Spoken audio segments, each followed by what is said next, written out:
বাইরে আসলে কিন্তু অনেক কিছু খাওয়ার মন চায়। তো এখানে দেখো কামরাঙা বের হয়েছে। তো এখন কামরাঙা খাবো না, কারণ এখন খাবো শশা।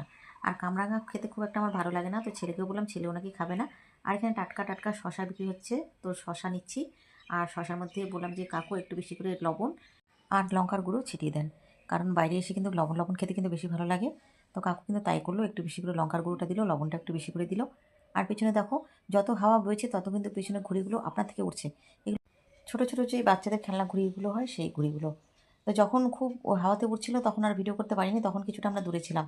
তো এগুলো কিন্তু কাকু রেখেছে, কাকু এগুলোকে বিক্রি করবে। হাওয়াতে যখন ঘুড়িগুলো উড়াচ্ছে দেখতে কিন্তু খুব ভালো লাগে। তবে তোমাদের সাথে কিন্তু গল্প করে যাচ্ছি, কিন্তু কোথায় এসেছি সেটা আর তোমাদেরকে বলা হয়নি।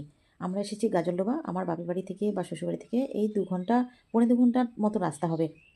তো এখানে একটা বাজার বসে, বিভিন্ন রকমের এখানে সবজি মাছ বিক্রি হয়। আর এখানে কিন্তু তিস্তা নদী আছে, তিস্তা নদীর চরে এই বাজারটা বসে। এখানে দেখো বিশাল বিশাল সামুদ্রিক কাঁকড়া, বিভিন্ন রকমের মাছ। বর্ষার সিজনে কিন্তু এই জায়গাটাতে প্রচণ্ড ভিড় হয়, কারণ তখন হচ্ছে তিস্তা নদীতে ঢেউ দেখা যায়। আর এখন আমরা দেখছি যে কোন দোকানের সিট খালি আছে। তো ওখানে খেতে বসবো। বিশেষ কিছু খাবো না, এখন খাবো চিংড়ি মাছের ভাজা। তারপরে খাবো চাউমিন, ছেলে নাকি চাউমিন খাবে। আর দিদি বললো মোমো খাবে। তবে এখানে কিন্তু সব জিনিসের দাম বেশি।